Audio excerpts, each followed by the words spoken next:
And we've got so many people who want to do good, who have got who want to put the country first, and they'll all disagree on certain things, but that's fine. We've got Reform, we've got Reclaim, we've got the Heritage Party, we've got Tommy Robinson.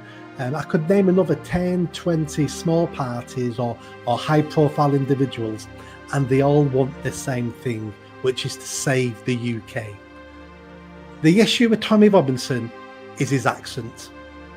It really is. It's his accent. If he talked with a posh accent, he'd be like Douglas Murray. But sleeping really is a mental health epidemic. It's broken people who end up on the streets, end up taking alcohol and drugs to dull the pain of their lives, and then they become more broken. And the reason why we allow British people to sleep on the streets, this is going to be quite hard to hear now, but the reason why, because the British people really don't care. Good evening, everyone. Welcome back. It's a lovely, cold, crispy, Christmassy Friday evening, and I'm starting to get the Christmassy feeling. I've got to be honest with you, I'm a big kid. I love Christmas. I don't know why, because it's about 25 years since anyone bought me a goddamn Christmas present, but I'm still looking forward to it. I know Christmas is coming because I went into Brighton today, and at 2 o'clock in the afternoon, the car parks were full. Oh my God, what a bloody nightmare. Good evening, everyone. Good evening, Richard, who is down there in sunny Northern Ireland. Not very sunny, is it really, Richard? No, it's not. Do you know what, Paul? I was just thinking, you're on the naughty list. That's what the problem is. 25 years on the naughty list. That's a long time. That's a long stretch, mate.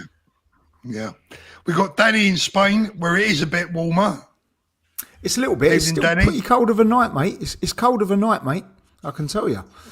Yeah. Bit nippy. Well, you need it because you get a bit sweaty in the summer, don't you, Danny? Well, exactly that. Yeah, I put my hoodie on for this one. You know. Yeah. And we got a very special guest sitting underneath me there this evening. It is Nick Buckley, MBE. Nick's one of my, well, I've got to say, one of my favourite commentators when I watch Nick, and it's a warm welcome back to the show for Nick. He's the former mayoral candidate for Manchester, an independent candidate. He came third, actually beat Reform. Nick, welcome to the show. Thank you very much. And I've already had my Christmas present. I've had it early because I'm back on your show. What a lovely. How to make friends and influence people. That's why you came third. Just knock me and Richard off, mate. Just knock me and Richard off. We're finished now, Dan. It's over. Yeah, goodbye, Richard. Goodbye, Danny. Oh, mate, what a lovely welcome. Thank you very much. I really appreciate that. Let's give it a few minutes for people to pile in. We've got 1,275 people already. Olga says the cuppa ready and waiting. Right, guys, let's get started. What we'll do is, before we get into the main topic, there was something that happened yesterday. I put it on X, and I immediately had a raving lefty on my case, calling me all sorts of names. My daughter was in Brighton yesterday, and there was a guy laying there who he was laying on the floor, and the people walking by, the general consensus of opinion was they thought he'd probably had a heart attack. And people at the scene had called an ambulance, and they were told that it would be 2 hours. 2 hours for an ambulance in the city centre for someone that's potentially, as it turns out, I don't think it was a heart attack. I think it was some kind of seizure. But he eventually got to hospital. A passerby and some other people loaded him up into a car, and they drove him to the hospital. They were told it was 2 hours for an ambulance, and it was that bad that someone actually put a post on Facebook requesting or asking if there was a paramedic or a doctor in the area to help. Now, the last time I called an ambulance, albeit for a mere kidney stone, but if you've ever had one, I can tell you they're not very mere, right?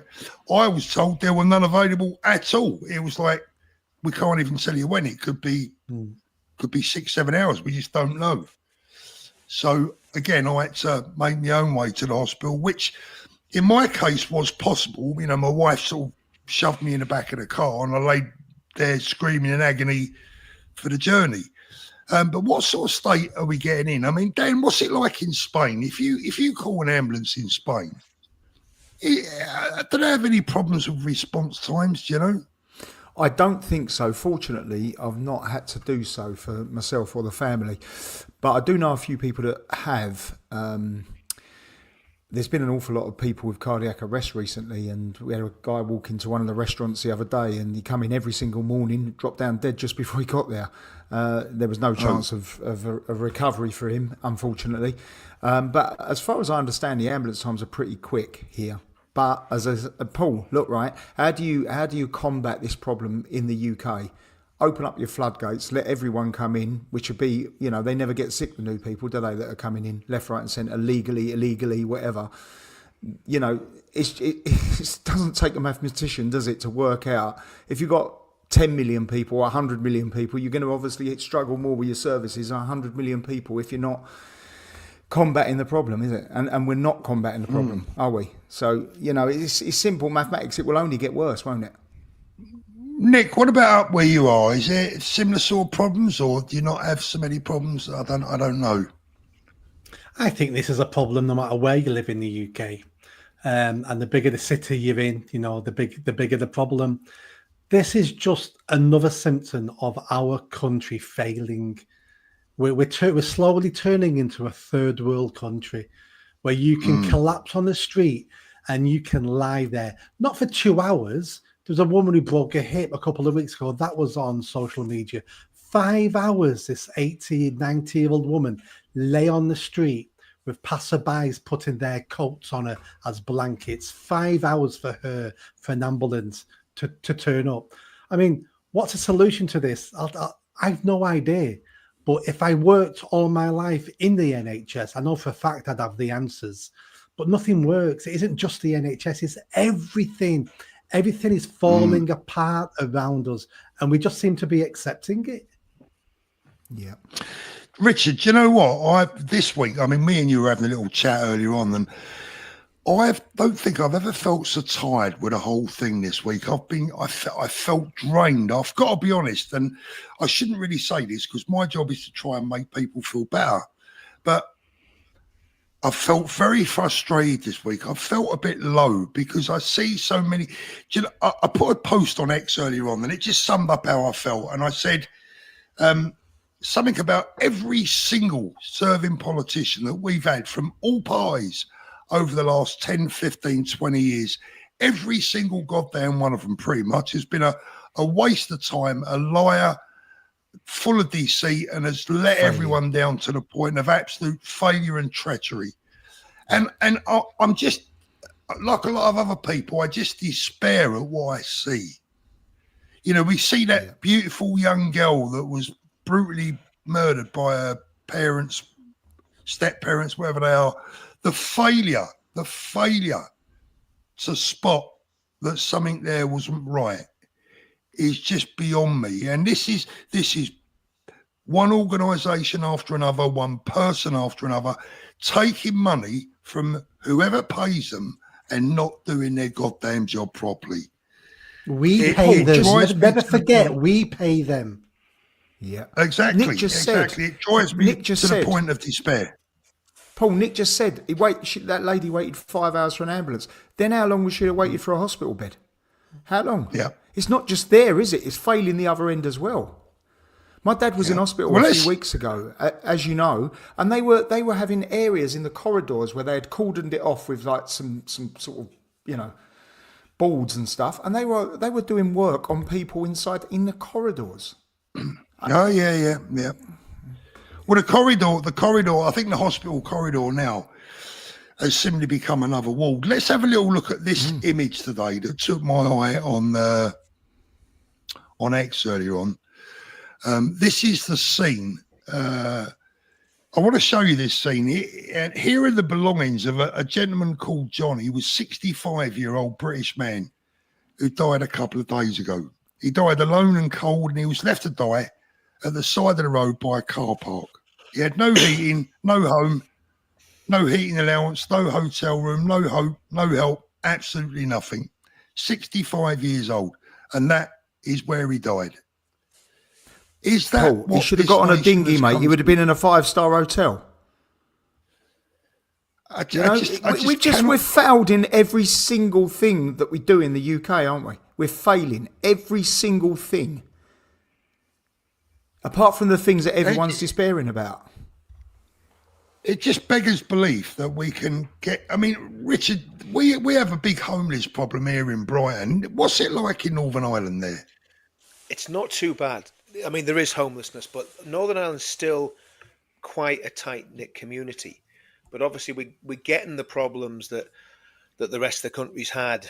Obviously, the south of Ireland is completely in a terrible, terrible state because of, and let's just get it right, it's because of lack of border control. It's as simple as that. That's the problem that's happening throughout the UK. So it is happening in Northern Ireland, but we're probably 5 years behind everybody else. But it's now noticeable. And of course, we've got the migrant hotels and all the issues that come with come with that.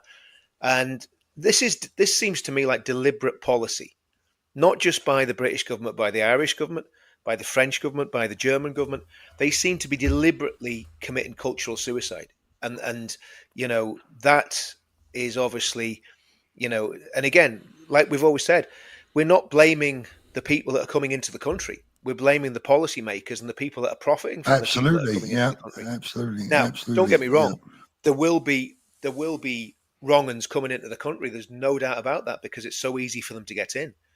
And especially, I think one of the things that I'm really concerned about is what's happened in Syria and what the repercussions of that are going to be for Western Europe, because, the reality of the situation is Al Qaeda has just taken over Syria. They're not these super new cuddly PC jihadis. It's Al Qaeda. They're just playing a cleverer game. And, they're £11 million richer, Richard, this week. Yeah, I heard that.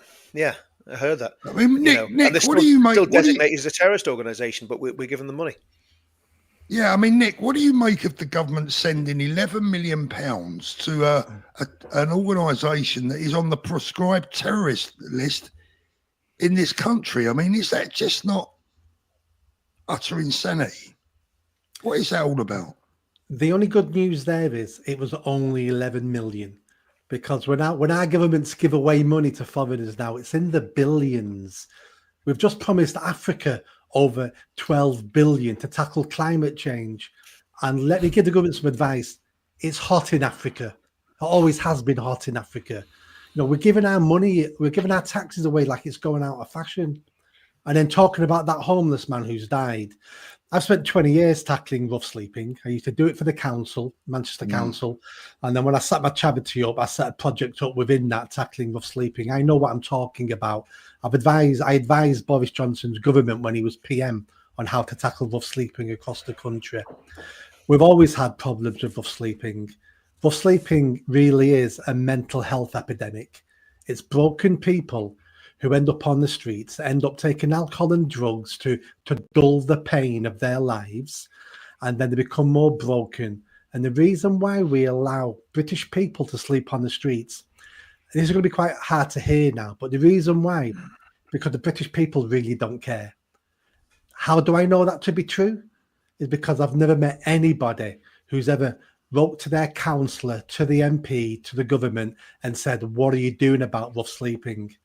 I know for a fact people care about elephants because we send British soldiers to Africa to guard elephants and guard their big open spaces and train their rangers. I know we care about plastic straws because our government spent millions of pounds banning plastic straws. But when it comes to our fellow citizens living and dying in pain on the streets, we don't care. If we cared, politicians would do something about it. This should be a national shame. We all should be ashamed of ourselves. That's a powerful statement, Nick, and I think you're right. To be fair, I think you're absolutely. I think you're spot on. Nick, I watched your performance on Dan Wootton's show yesterday, and I've got to say, mate, I was bloody impressed. I thought you were brilliant, and I'll be honest with you, it's that I mean, we speak now and again via email, etc. But I thought, you know what, I've got to get Nick on the show again because you were brilliant on Dan's yesterday. Well done. You spoke about something Thank you. that really took my ear. And you said, what's needed in this country is a grand coalition. What does that look like, Nick? You know, for Nick Buckley, what does that a grand coalition look like? And what does that mean to you? If we look at our political environment at the moment and we look at the landscape, we know who we don't want. We know who we don't want to work with. We don't want Labour. You know, I've never wanted Labour, but Labour have been in power now 5 months and we're all going, we don't want these guys. They've been part of the problem. Then we look at the Tories. The past 14 years, I can only say, has been the worst government in my lifetime. The Tories have ruined lots of things by neglect. And so we don't want them. But then we look beyond that, and we've got so many people who want to do good, who have got the who want to put the country first. And they'll all disagree on certain things, but that's fine. We've got Reform, we've got Reclaim, we've got the Heritage Party, we've got Tommy Robinson. I could name another 10, 20 small parties or high-profile individuals, and they all want the same thing, which is to save the UK. Now, at the moment, they are also against each other to a certain extent. That's not how we run this country. We need to come together. And a good example would be, look at Trump. Look what Trump's done in America at the last campaign. He's brought people on board who disagree with half his policies, but on one or two policies they agree with, and they're going to work on those policies. He's brought Democrats on board. He's brought billionaires on board. He's brought people on board who didn't like him last time, 8 years ago, who actually said, I'm voting against him. I don't trust him. I don't like him. He's brought them on board now. I'm sick of politics always being a popularity contest. You know, I'm not working with you because you don't like this. I'm not working with you because you said this about me. It's not about me. It's not about you. It's not about the leaders. It's about this country that I'm watching through the whole of my life slowly dying. And if we can't start pulling these people together, no, I'm not saying all join under one umbrella. I'm just saying everybody can offer something and offer the solution to this country. And we need a new leader to come forward who says, this is about the UK, not me. And I'm going to work with everybody who's got the same vision as me, which is saving the UK. It can be done. It'll take like a Thatcher, like a Trump. It'll take someone unique. And I'm hoping that person's on the way.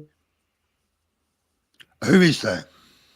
I think I've no. For me, I don't think we've heard. I don't think we know their name yet. Richard, what was you going to say? Sorry. I think that man's in prison. I'll be honest with you. I think Tommy, if we look at the way Tommy's carried himself, I'm going to see him at the weekend. If we look at the way he's carried himself, he has, you know, he's extremely forgiving. I mean, that man has got more grief than anybody else I've seen. I mean, you know, I remember obviously living in Northern Ireland when we had Jerry Adams and Martin McGuinness been feted as heroes, and we all know what they did in the dirty days. And, you know, Tommy's never done anything like that. He's never been involved in terrorism or racism or anything extreme. In fact, if you look at the policies he's always espoused, they're far more progressive than I would be, you know, and he's been demonized as this, you know, right-wing demagogue. So I think Tommy, if he was given the chance, would be the man that could bring people together. I really do. And I know it might sound crazy to a lot of people, but I do think he's got the ability. It doesn't sound because of his.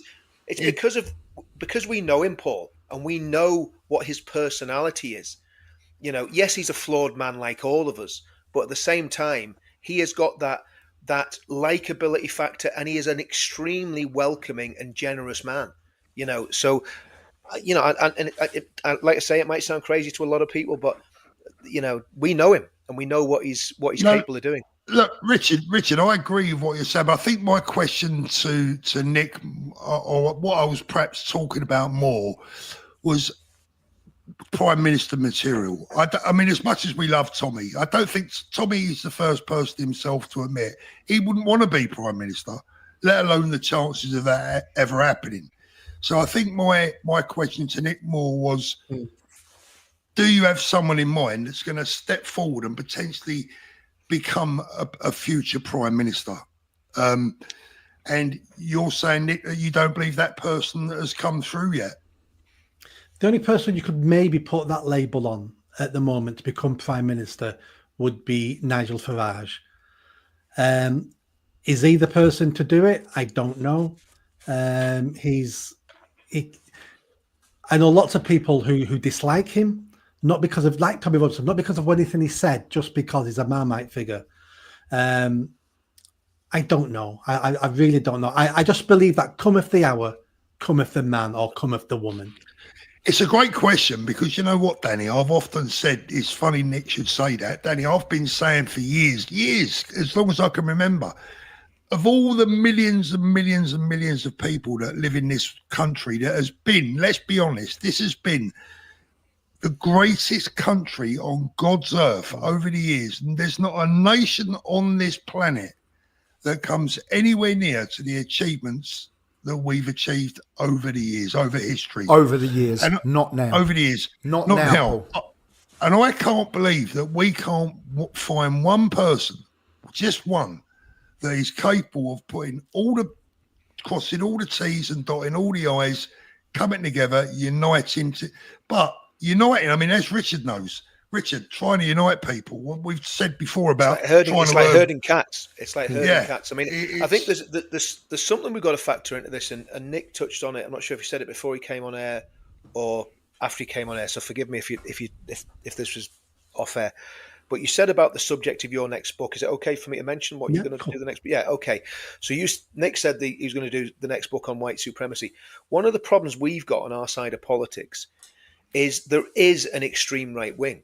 And it's always probing and trying to get into our movement. There is a racist, anti-Semitic, hateful, goose-stepping set of nut jobs out there that are trying to, and they basically groom people, and they attach themselves to political parties, and they push certain doctrines and ideologies and ideas.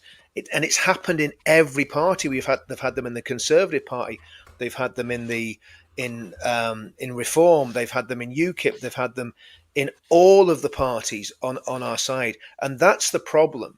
And then what happens is there's a reaction against that, which is quite right. And we've very sometimes forcefully reacted against that when we've had people like that come into our demos and in different circumstances. But that reaction can sometimes do what happened years ago with UKIP, where they had a rule: if you'd ever been associated with any group like that, you were damned forever. You couldn't change your mind and become a decent person. Whereas I think there's got to be a way back for people like that have gone down that rabbit hole. But if they don't come back, they can't join the party. And that's, again, a lot of the thinking behind the pledge was about that. So that if somebody signs the pledge, they must be against extremism. They must be anti-racist. They must be against anti-Semitism and all hate, because otherwise they wouldn't be able to sign the document. So I think that's, it's getting that grand coalition together, but isolating the extremes on both sides, which would mean that, the so-called progressives that are not progressive at all, they're extremely regressive, and they want to stifle everybody's freedom of speech. They want to have everybody in their little identity boxes. So they're just as racist as the far right. So it's a question of having the sensible, normal people that believe, like I think all four of us would believe, that we don't care what colour your skin is. We don't care where you go and about what God you go and bow your knee to.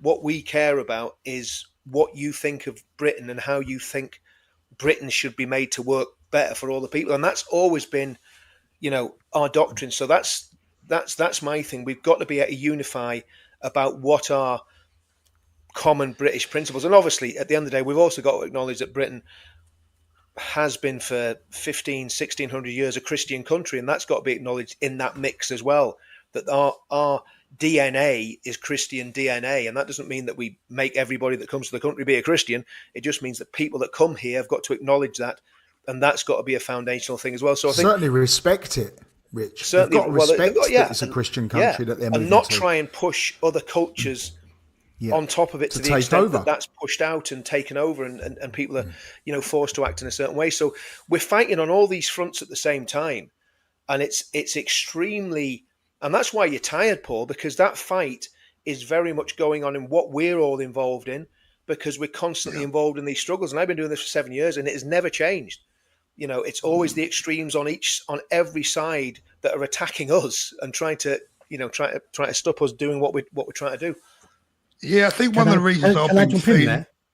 Yeah, of course you can, Nick. Yeah. Far away. I just wanted to jump in what you said about who can we see a leader coming down the track.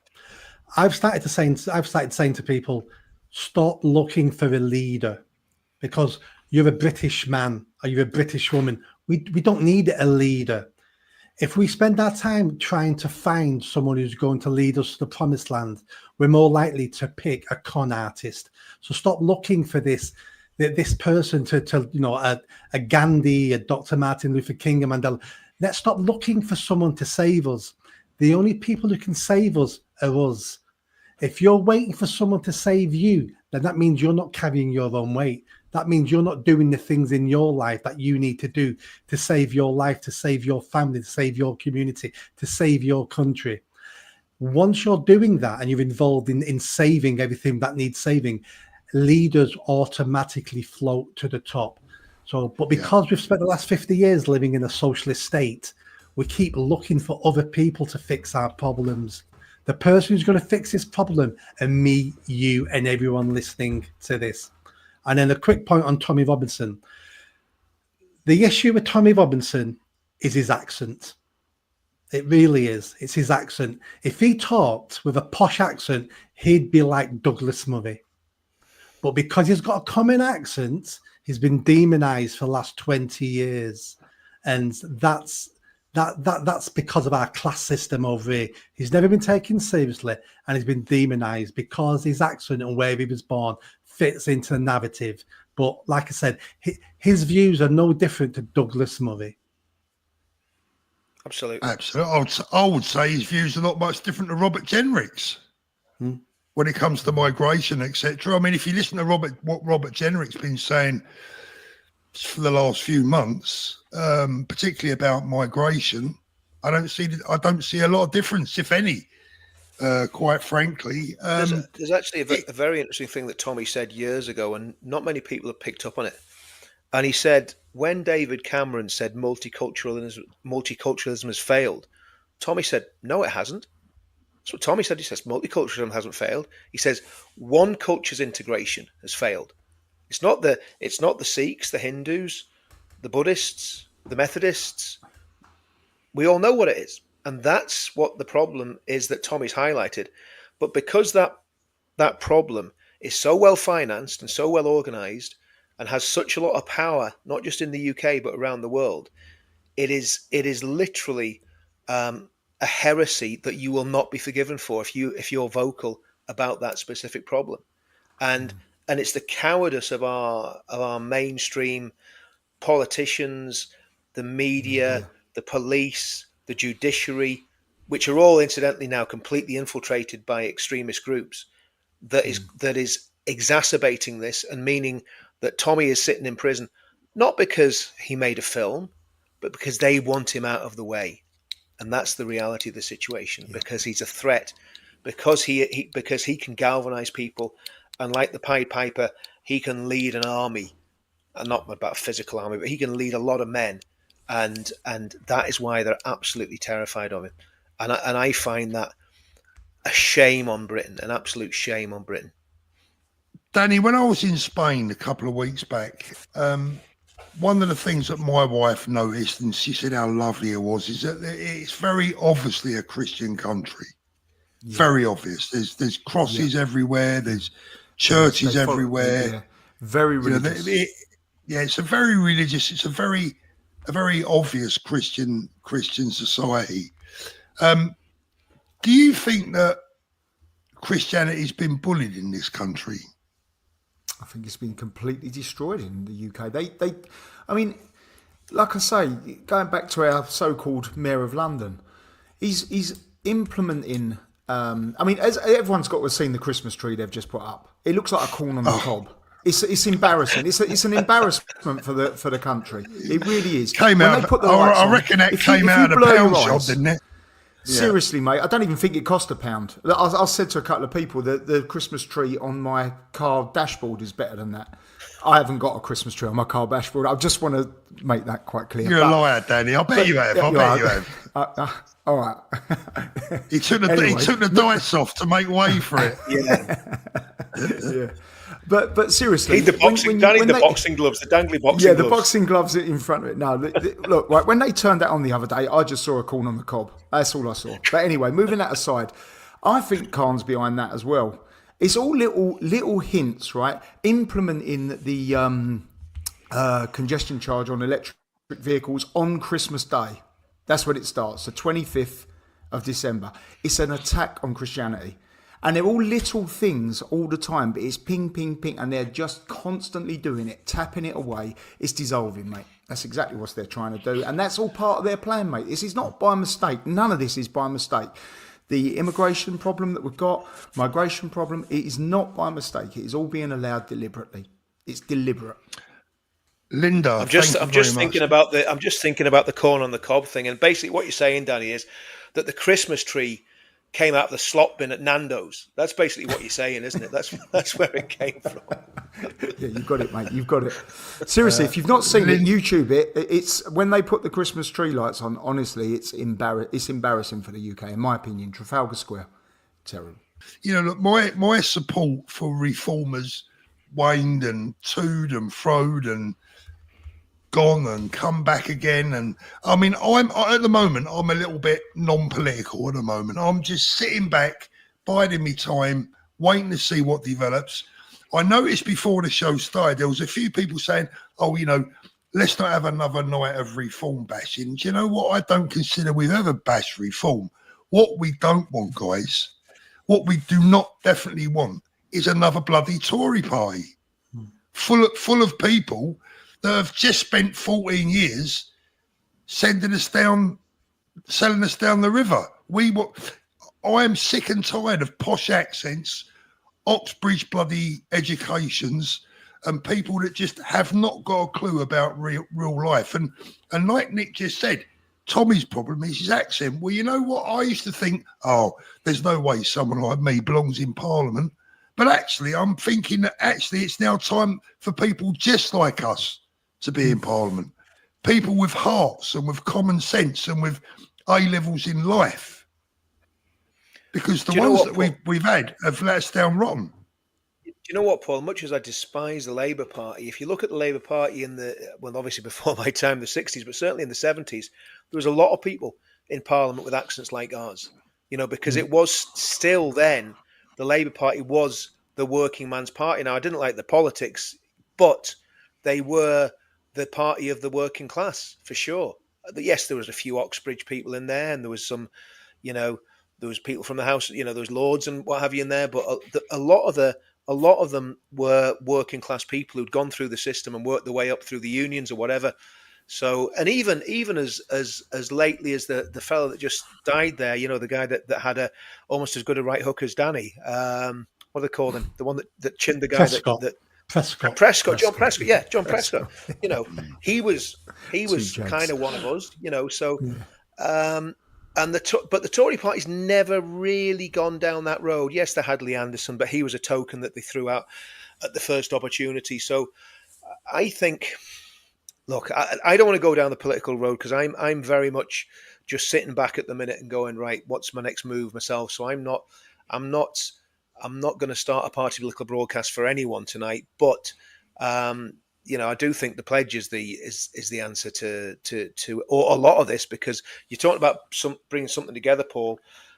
We need numbers. Nick was saying about the Grand Coalition. That's the best way to get a Grand Coalition, because what the pledge does, and I don't know if have you seen it, Nick? Have you seen the pledge? Yes, I've signed it. Yeah. Oh, brilliant! Excellent. Thanks, Nick. That's great. That is really fantastic. Well, I mean, the thing about the pledge is it's an ideology that people can get behind. It's exactly what you were saying. When you've got an ideology and a common belief system, then you don't need a leader, because leaders will come and go. It's whether the leaders buy into that ideology. And I think what's been done with the pledge, it's codified what we all kind of know instinctively is right. And we've some very clever people, far cleverer than me, wrote it all down and put it all together. So, that's something I think we can all galvanise behind. And I'd love to see, we know we've got people from Reform have signed it. We know we've got people from all sorts of different political backgrounds have signed it already. So, Richard, also, it's doing bloody well. The pledge is doing really well. I mean, I think I saw something earlier. Reform have just got 100,000 members. Well, that's a mainstream organisation, isn't it? We're not. Last time I checked, we were 20 sign-ups shy of 50,000 with no money. So that's half of Reform already. Yeah. And if we, we aim. Can we say about what we're going to do? Yes, absolutely. Yeah, absolutely. It's next weekend. The weekend of the 20th, 21st, and 22nd.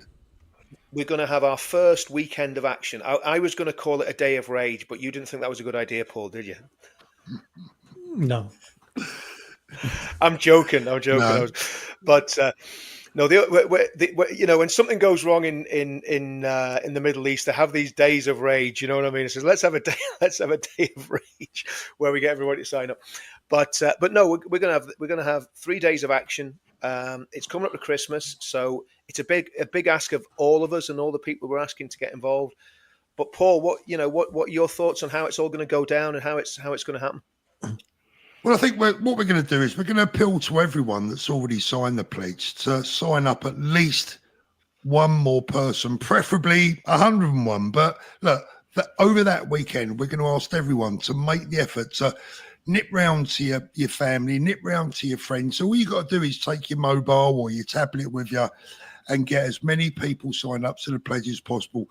I'm going to be honest, our aim, or my aim at least, is to double our membership in one weekend. And if we don't, Richard, I'm gonna be honest, I'll be really disappointed because the work and effort, time and money that has gone into doing what we're trying to do here to try and give something back to the people, if they can't just sign one more person up each, which would would take us to the magical 100,000 figure, I'm going to be disappointed. But I think our people will respond. I really do think they will respond. So, look, all you got to do, you pick up your phone, you take it to your neighbour, your friend, your family, one person each, minimum, please. One person each, and we double our number. And that would be everyone that signed it just amazing. If everyone that signed it got 2, that puts us on 150,000. Exactly. When we were in the Union Jack Club after the last, it was the last event, wasn't it? Was it last event? Yeah, I think it was the last event. Yeah, we was. Yeah. We were in the Union Jack Club. And there was a woman came up to me, she's from Liverpool, and her husband was murdered by the IRA in the Troubles in Northern Ireland. So she was an honorary member of Union Jack Club, because obviously it's a Veterans Club. And she was so pleased that our movement had given voice to her concerns. She'd been a widow for 30 years. She was widowed when she was in her mid-20s. Think about that. So she's widowed at the height of the Troubles, or as the Troubles were coming to an end. Her husband was a bomb disposal guy, killed in a bomb attack in Belfast, and she brought a family up on her own. Struggled. She said it was a struggle all the way through, but all the kids were doing really great. They were all in really good careers and professions. And she said what our movement had done was given her a sense of purpose and made her proud to wear her husband's medals again. Because she said she was given up hope, And bless her, she's only our age, Paul. She's not an old, it's not like she's in her 60s or 70s. She, and it was an inspiring conversation. It's one you wish you kind of got on camera just for posterity's sake. You know what I mean? Because it was, you try to remember everything that she said, but I just remember, and that was after about 6 pints. I could still remember what she was saying to me, So, she was brilliant. She was really, really good. So, people that have suffered a lot, they've still got a lot to give. Do you know what I mean? So that guy earlier that said he's 52 and he's ready to give up, mate, don't give up. Don't give up. You're young. 52. I think 52 is young. It's not old. So, keep going. I'd like to be 52 again. Let me get on to Nick. You've got a book that's out right now. Nick Buckley, MBE, England, My England: The Death and Resurrection of the greatest country to ever exist. Tell us a bit about it, Nick. Tell us about the book. So I started writing the book a week after the Southport atrocity where the 3 little girls got murdered. The book had been floating in my mind for a little while about this is something I want to write, but that was a catalyst of why I started writing it. Because it was people contacting me online at some of the conversations, we've had this evening, especially Englishmen telling me they've given up, and even close personal friends telling me they're planning on leaving. They're going to America. They're going to go to Poland. They want to go somewhere else because our country is failing. And my answer to them was, so you blame immigration for our problems in this country, but yet you think the solution is for you to become a migrant and go to someone else's country. It doesn't make any sense to me. And it's because they've lost their heart. And the reason why they've lost their heart is because they don't understand what an amazing country England is. For people who want to know why it's called England and not called Great Britain or United Kingdom, I addressed that in the first page of the book. But I wanted to talk just about England, about the history. And for people who are downhearted at the moment, and there's lots of reasons to be downhearted, of course there is. I'm not making light of any of that. But we need to understand this seems bad at the moment because we're living through it. But as a country, we've been in worse situations than this before. The Spanish Armada came 3 times to our shores. Napoleon was waiting for a summer's day for good weather so we could invade. Nazis were invading. I lived through the 1970s when dead bodies weren't being buried and my house was full of candles every evening because there was no electricity. We've been through worse than this before, and we've always come through. We've always been victorious. And I've come to the conclusion now that the English can't be defeated. We've never been defeated. We can't be defeated. The only people who can beat us are the English. And that's what our enemies have been doing since the Second World War. That's why they've introduced cultural Marxism. That's why we've got mass immigration. That's why all our traditions are being attacked, because they're trying to demoralize us. And if they demoralize us, then maybe they can win the fight that's to come, because there's a war always coming, and one's coming with China in our lifetime, I reckon. So for Englishmen out there, and let's extend it to British men and British women, we're undefeated. Only you can defeat this country if you don't take your personal responsibility, and if you let all this slide, and if you run away. I'm constantly criticizing all these migrants that keep turning up on our shores because they abandon their country, they abandon their families and their friends and their children, and they run away like cowards, and they come here for a better life. And we want Englishmen and British men to do the same, to run away somewhere else and be a coward. I would rather die on my feet than live on my knees. And I'm all about personal responsibility and tough love. And that's what this book's all about. It's about speaking to men in this country and saying to them, you need to be better because your forefathers were better. We're breeding a whole generation of men now that look like men and resemble men, but they're not really men. They're inferior versions of women. And there's nothing wrong in being a woman if you're female, but nobody wants an inferior version of anything. So men need to stand back up, brush themselves down, best foot forward, and start being a provider and a protector, and stop looking for excuses, and stop looking for the government to fix our problems. Stop looking for a leader who's going to take charge and lead you to the promised lands. Englishmen, British men need to solve this problem. That's why I wrote the book. I went on a bit of a rant then, sorry. Oh, Nick, Nick, it was Nick, great. how can we buy that book? Nick, how can we buy that book? How do we buy the book? Where's it available? So I've self-published because I got sick of publishers. So it's only available on Amazon. If you go on Amazon Books, you can get it on Kindle, you can get it on paperback. So just go into Amazon and Google Nick Buckley MBE, England, My England, and there we go. It'll pop up. It's my 4th book, and it's only been out 6 weeks, and it's already my best-selling book. Well done, Nick. Listening to your speech there, I mean, it's spine-tingling, but there's a caveat. I'm going to play a little bit of devil's advocate here, right? Yep, sure. the problem that we have when you talk about the Spanish Armada being off the coast and Napoleon and the Nazis, I get all that. But there was one major difference with all three of those situations. The people back at home on the Isles, on the island of England or Britain, were on our side. The authorities were on our side. We were united. Now we as people, as British people, English people, I fear the police more than I fear just about anyone else, because I don't trust them. I believe the police in this country would rather lock me up as a patriotic Englishman than lock up a terrorist that had come here from some far-flung. So we're almost Manchester airport attackers. Exactly. So I feel that we are not just under attack from people from outside, but we're also attacked from people within. And they're the biggest danger. They're the ones that give us a real problem. The traitors that we see on a Saturday afternoon standing side by side with Islamists that want to destroy our country and destroy our Christianity, destroy our culture. And, they'll stand next to people who will support grooming gangs, who will support, Hamas and proscribed terrorist groups. Those people are here. They're a Trojan horse. And so many of them have got so much goddamn power. So whilst I love everything that you said, Nick, unfortunately, I think times are very, very different now. They are if we're looking at the Armada, Napoleon and Hitler. But if we just concentrate on the 1970s, it's the same problem.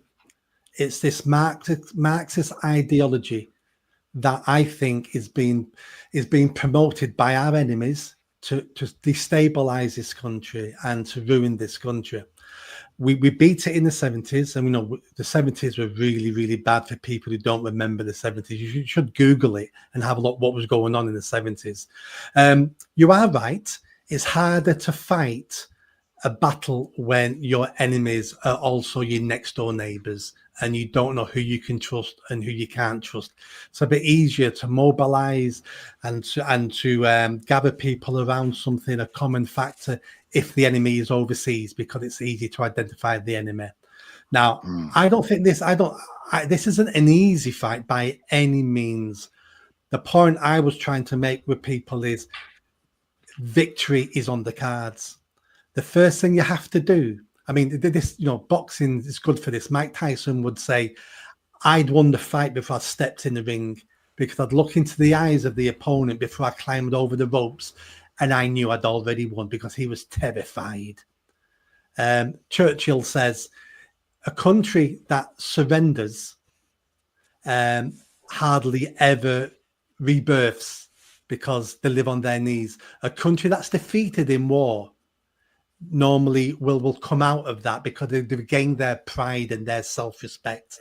And that's what I want English and British men and women to do, is to know it's a hard fight, but there's still too many men who speak to me who are doing nothing about it, who are really good at complaining and really good at moaning and really good at pointing at the issues and then say things like, well, there's nothing I can do because there could be consequences. Well, what sort of fight, war, battle is there when there is no consequences? Yeah. If you're waiting for a time to fight back with no consequences, that's never going to turn up. Happen. Yeah. So take some responsibility. I don't want people to be arrested. I don't want people to lose their jobs if they can help it. But the days of doing nothing are over. And each individual in this country has to decide for themselves what they're willing to do and what they're willing not to do, and start doing the stuff you're willing to do. Because if we could get 70 million people doing a tiny, tiny, tiny bit, add all that up, that's a tsunami of change. That's a tsunami of patriotism. One of the first things they can do is make sure they're bloody registered to vote. Yes. That's a minor thing. But I say this before, I've said it before, look, this is where I get annoyed with certain groups. The RNLI, the police, the courts, the judges, the CPS, all of these people have got to make their goddamn minds up whose side they're on and where we're going and where we're going to end up. I'm sorry. I was going to say Pardon me? our police force is slowly turning into a Soviet-style Gestapo. Absolutely, checker. absolutely, And absolutely, I absolutely. trained police officers. I was based in police stations for many years. I've trained police officers. I wrote plans. I wrote award-winning projects for Greater Manchester Police. They weren't like this 20, 25 years ago. The seeds were there then.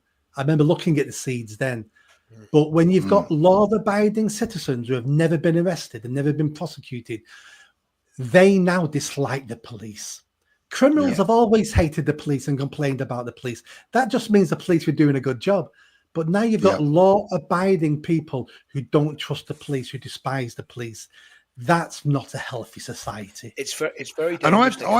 That's what happened. That's what happened in Northern Ireland during the Troubles. And I mean, obviously, I was very much on the loyalist side, but on the Republican side, the Republicans, even nationalists that were non-violent, that weren't involved in the IRA, had a deep distrust of the police, whether rightly or wrongly. They despised the RUC, and I thought the RUC was a fantastic police force. But the Republican nationalists, even middle class people, lawyers, bankers, solicitors, they were very, very distrustful of the police. And what we've got now is exactly the same scenario.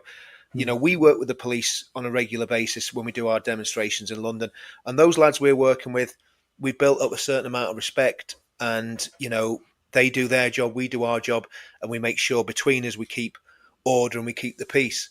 But we've been shafted by them on numerous occasions, and it took a long time for us to build that trust up with the team that we've got now, because for 7 years they just stitched us up, walked us into ambushes by Antifa and the left, and attacked us. So so there are some good ones, and you can get a good working relationship even with officers now, even with the Met. But it took a long time. It's taken a lot of work for us to get, to where we are. So you're absolutely right, Nick, and that's a very dangerous situation because policing's by consent, and if the public don't consent anymore, the whole system falls apart. Doesn't matter. And I think the left know that. Richard, it doesn't matter, because they don't need our consent anymore, because like Nick said, they're becoming like a Stasi. But here's the thing. There's two issues with the police that I see. The first issue is the recruitment has been completely obliterated. I mean, the recruitment is appalling. PC. That's the first thing. PC. Paul. PC. And the second thing that is wrong is that the police are slaves to their pension. And that is a massive problem. They are slaves to their pension. They will do almost anything to make sure they don't lose their pension. And whilst I get that, what I don't get is, I've said it before, I don't care how much you pay me to turn on my own people. I could never do it. And this is why I'm done with the RNLI as well. I've always given money to the RNLI. I've had boats myself in the past, that. I've had like a bit of a thing with the RNLI for years, because when I've gone out, if I get into trouble, it's the RNLI that's going to come and save my life. But I'm done with the RNLI. I don't care what their excuse is. There is no excuse for going out and acting as a taxi service.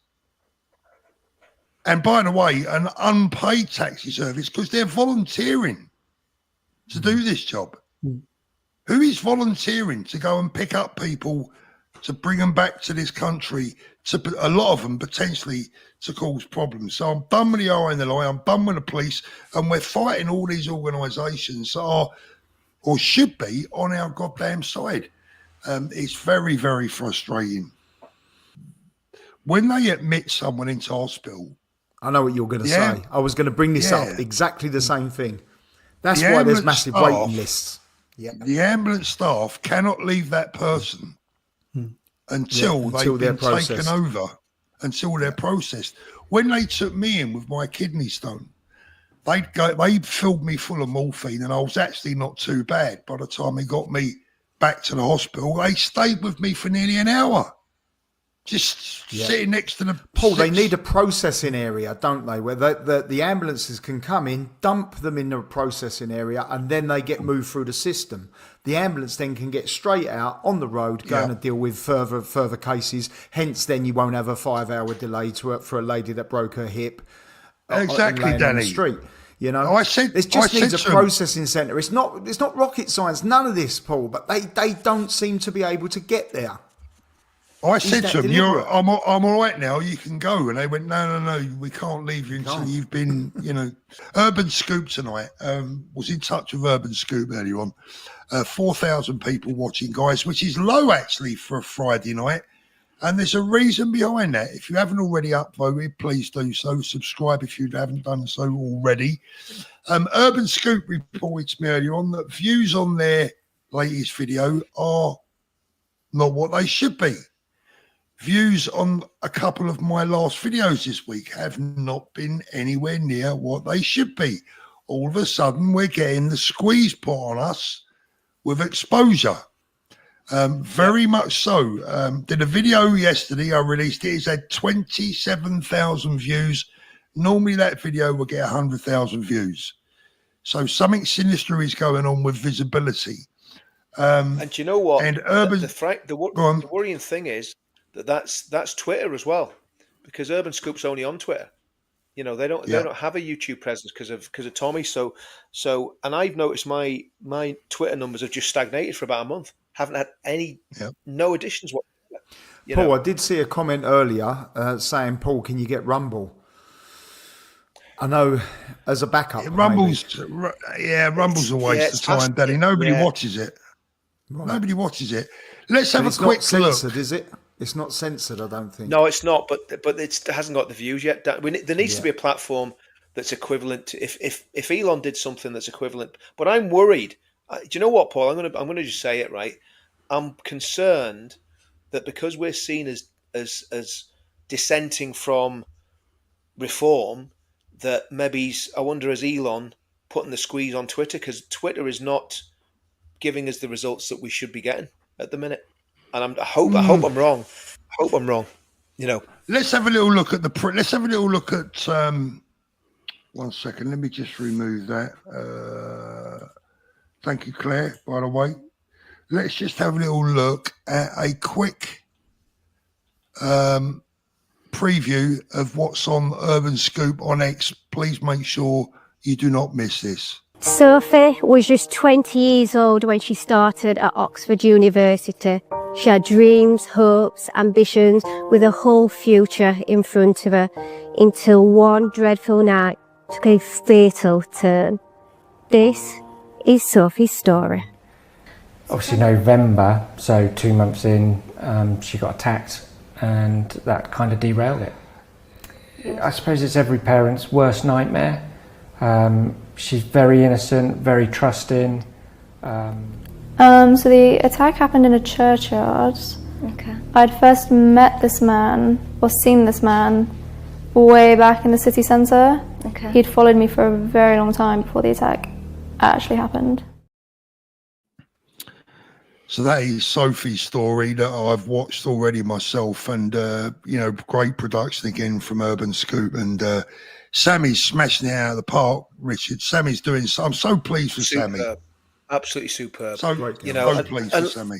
And let's get it right. Sammy has suffered a great deal and has showed incredible courage for years, and now I believe that she's found her life's calling, because she's a natural journalist. Yeah. She's a superb presenter. She's confident. She wins the person over. She's got that charm about her. So I think Sammy's an absolute asset to the team. I mean, she really is, and she's a really nice person as well. I mean, if you meet Sammy, she's just one of us. She's just down to earth. You can have a laugh with her. She's great. Is that video on YouTube or is it on Twitter or X? On Twitter, on X. Well, it will be on YouTube, because they do have a YouTube channel, Danny. Okay. But it'll be it'll be hidden, because it's all shadow banned. Everything that they do is shadow banned. But it'll also be on Twitter on Tommy's page and on Urban Scoop. Okay. Tired of it. Yeah, I'm sick and tired of moaning. Totally. Totally. I want to get out there, and I want to get involved in things. I want to bring people together. That's why Nick fired my imagination last night when he talked about a coalition which is what's needed. We need unity now more than ever.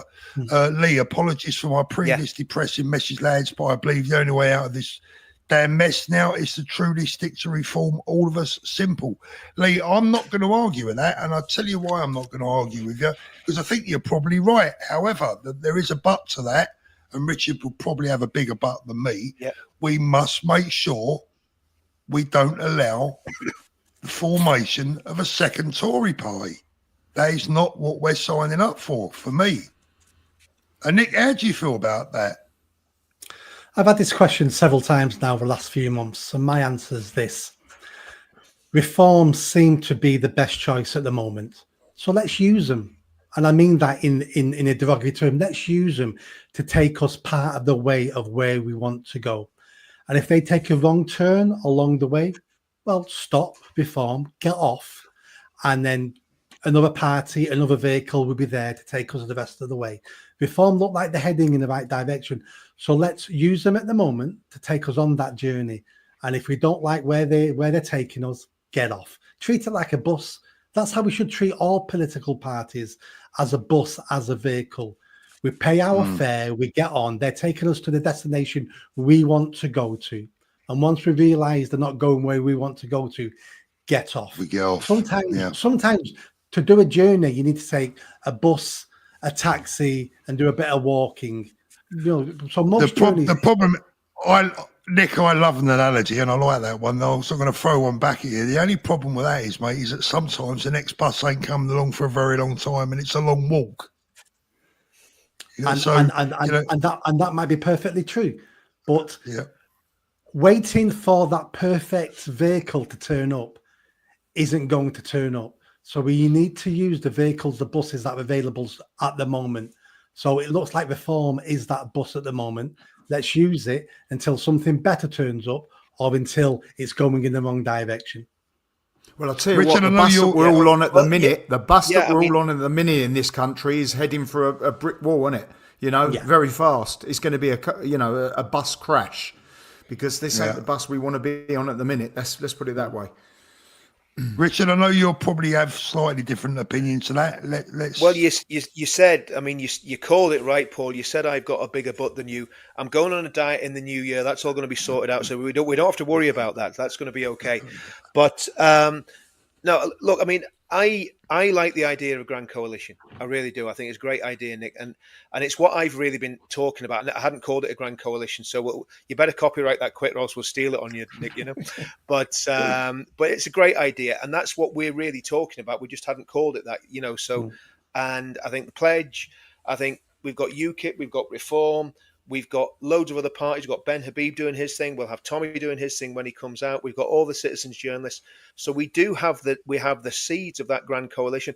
And do you know something, right? One of the problems is this: the elite will not deal with us. I'm not talking about, the people that we talked about before. I'm just going to call it Matt Goodwin, Douglas Murray, all of these people, they know who we are. We know who they are. We need to get together, because what have they got that we haven't got? Well, maybe they've been university lecturers, or they've been educated at Eton and Oxford. But that makes their blood is still exactly the same colour as ours is, and we're all thinking along the same lines. So the elites actually need to reach out to the working classes, because we've tried reaching up, and there's always a reason why they won't deal with us, right? And they need to get down. And I don't even like talking about our level, because I don't class myself as any lesser a man than anybody that sits in the House of Lords or even sits on the throne of England. We're all made equal in the sight of God. But the reality is that they need to come to us and do business with us, because we could get many, many millions of people following Richard. The right movement and the right people. And I think, again, I keep coming back to the pledge, but the pledge is a massive part of that. But the people are there and the people are ready.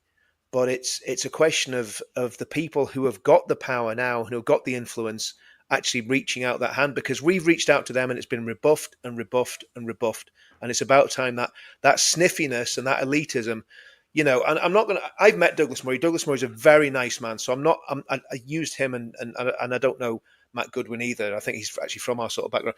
But I'm using them as two examples. But there needs to be that reaching out among that sort of, let's call it the university educated class, right? And again, I'm not attacking anyone that's university educated. We were probably all doing different things when they were doing degrees. We were working or in the army or whatever. I was having a load of fun, Richard. What about you? Well, yeah, I mean, I was in the army when other people my age were doing university, so I was having great fun. It was brilliant, getting paid for just, yeah, it was great. But the reality is that we need that coming together, and a coalition's only going to work if all the parties are willing, and we have been willing, but the other parties haven't been willing, Paul, and that's the problem that we've got. Well, it's the thing. They need to put that sniffiness aside. It's. Do you know what it is? It's old-fashioned, and Nick called it out right about Tommy. It's old-fashioned English snobbery, and I don't play that game. I'm not going to doff the cap to anyone. At the end of the day, if people want to come and talk to me as a man, they can talk to me as a man. I don't care how much you're worth or how little you're worth. We're all equal, and we need to treat each other like that. Yeah, Mark Quinn says, is anyone going to reach out and organise this grand coalition, and who is going to make the first move? Well, I'll tell you what, Mark. I mean, look, this word grand coalition is new, but the idea as such is the pledge. It's what we've been working on for many, many months. Now, it's funny you say that, Richard, it's about time they started coming to us. Do you know how many times I reach out to people, or someone will reach out to me and they'll say, oh, you need to speak to Joe Bloggs.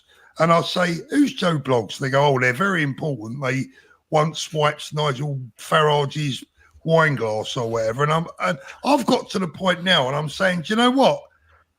Let them come to us. I'm sick and tired of going to these people that think there's something special and who have done nothing, achieved very little, and are doing even less to save their country.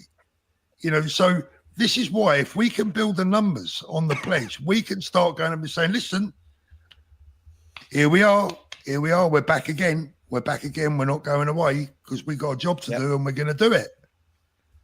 I would advise that I understand the points you're making, they're all valid points. As long as you keep the door open, those people will come knocking on your door eventually, because we're all heading in the same direction at this moment in time. We're all on different paths, but it's all heading to the same destination. And every now and again, those paths will intersect.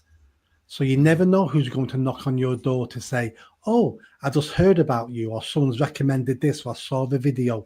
So as long as we all keep our doors open to the people who have ignored us previously, then we're being a lot more open, and we're just being the bigger person. There's only so many times you can knock on someone's door and be ignored.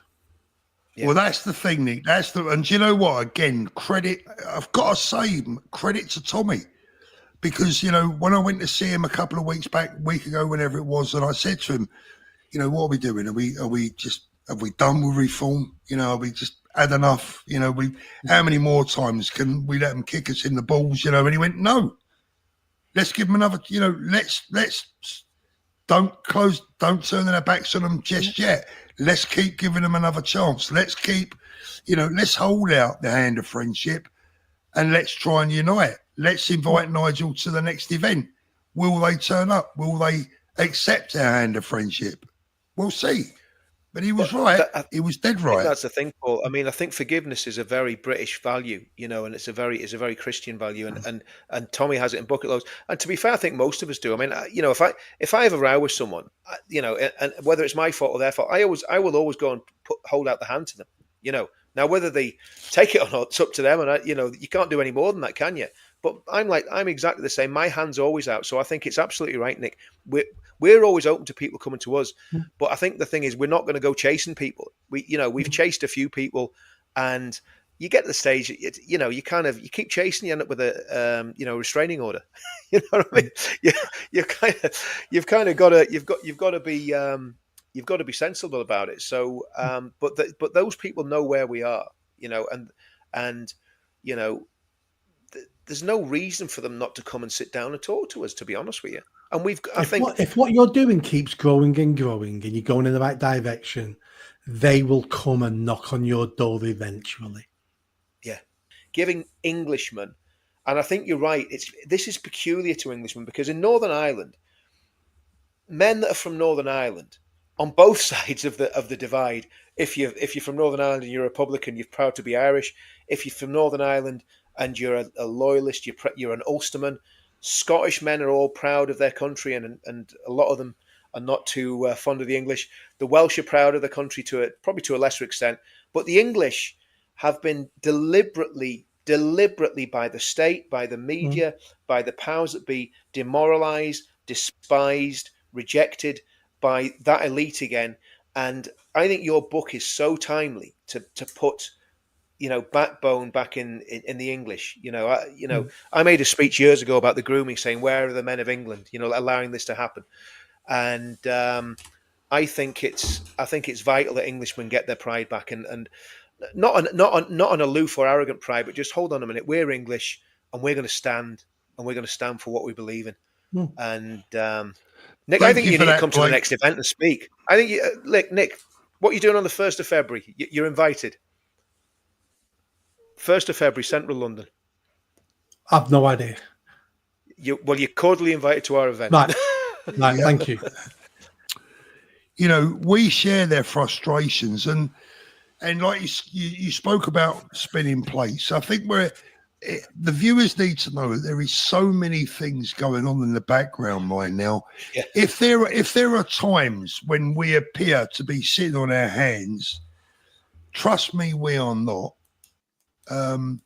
But there are a lot of people out there right now that aren't quite sure what they're doing, where they're going, who they're going to be supporting. There's a lot of things to evolve. I've said that a few times over the last couple of streams. There's a lot of things to unvolve in the new year, a lot of things to become more obvious, and a lot of things to pan out. We're on all of it, but for many reasons, we just can't reveal necessarily certain things right now because we've been asked not to. We've been told things in confidence, and we have to respect that confidence. Nick, where do you see 2025 going politically? I mean, the council elections are going to be big in May, obviously. Where do you see? There's something even bigger on the horizon than that, and that's Wales. Trump in January. Because if he starts doing what he said he's going to do, we're going to be looking across the pond, and we're all going to be going, "We want some of that." Some of that, yeah. Millions deported, we want some of that. He's closed his borders, we want some of that. He's ended gender ideology, we want some of that. He's sacked all the mentally ill men who think they're women from the army, we want some of that. He reduces taxes, he takes away bureaucracy from running a business, their economy booms, we want some of that. He starts drilling for more gas and oil, and their energy prices collapse and they're paying pennies. We're going to go, we want some of that. What Trump does, we're going to look at, and we're going to be envious. Nick, thanks for joining us. Danny, thanks for joining us. Richard, thanks for joining us. And thank you, everyone, for joining us tonight. It's been a great hour and a half. Love you all. We'll see you. We'll see you again soon.